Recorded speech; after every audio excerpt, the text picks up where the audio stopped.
Estamos de volta, um pouco de economia agora. O Ibovespa abriu rondando a estabilidade hoje, em meio à temporada de balanços trimestrais das empresas que compõem o índice. E com os investidores de olho também na próxima equipe econômica do governo federal. E também nas eleições norte-americanas, evidentemente. Vamos conversar agora com o comentarista de economia, Alexandre Schwartzman. Alexandre, boa tarde.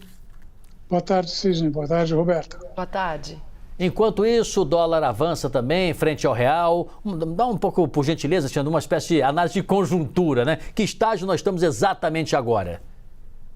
Olha, a gente segue enfrentando turbulências importantes lá fora, quer dizer, a gente tem visto um avanço consistente das taxas de juros de maneira geral no mundo desenvolvido, mais em particular nos Estados Unidos.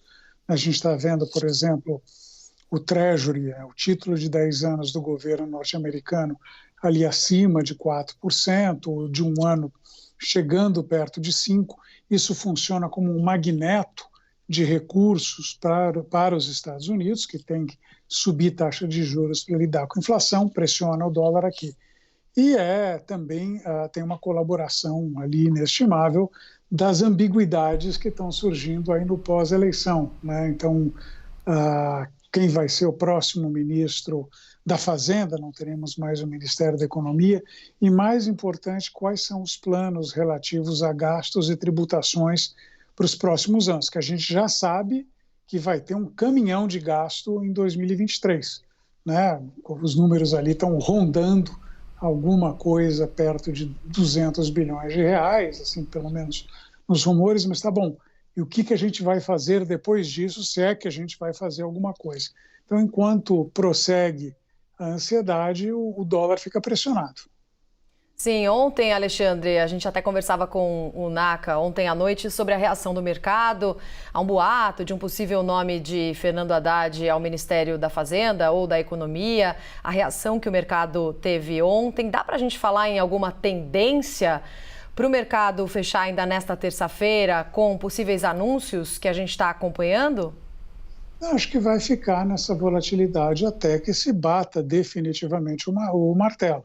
Acho que foi muito claro que o mercado financeiro não vê com bons olhos a indicação do Fernando. Fernando foi meu colega de mestrado, gosto dele, é meu amigo, mas fato é que assim, não é bem visto entre os operadores de mercado. Esperam alguém que seja capaz de conduzir políticas que apontem no sentido de dar sustentabilidade à dívida pública. Eu francamente, assim, eu não gosto de fulanizar muito a coisa.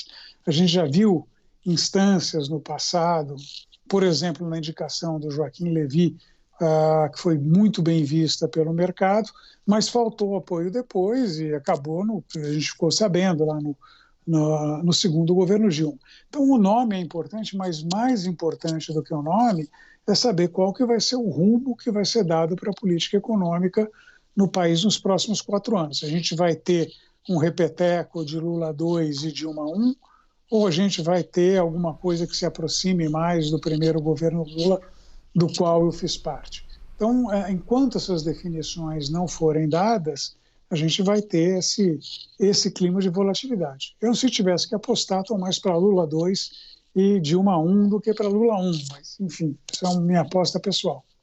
De qualquer forma, né, Alexandre, o grande problema é não temos ainda um nome, não sabemos ainda oficialmente o nome. Estas políticas não estão totalmente definidas, se você está solicitando aí com clareza, que se saiba o que vai fazer. E hoje é dia 8, né? Nós estamos aí, enfim, já praticamente indo para 1 mês e meio da posse, né? Dá tempo de, antes da posse, você fazer essas duas coisas que ele vai ter que fazer, indicar quem é o ministro e ter uma linha mestra para onde se vai a economia brasileira? Tempo tem, né? Quer dizer, existe no caso que você diz ali, a linha, mas existe uma equipe de transição, embora seja algo cético, né? Quanto a isso, mas obviamente tem. Agora, não pode ficar postergando, né? Acho que deveria ser sensível a esse tipo de coisa, né? Mas a impressão que eu tenho é que o presidente eleito agora está testando as águas, a gente está vendo ali os balões de ensaio, como é que a coisa reage, etc. Então, acho que é um pouco de sentir qual que é a temperatura antes de colocar o pé na água. mas não dá para ficar o tempo inteiro só colocando o pezinho lá. Uma certa altura vai ter que mergulhar. E quando mergulhar, é bom ter uma ideia muito clara de qual que é o rumo para onde você vai nadar.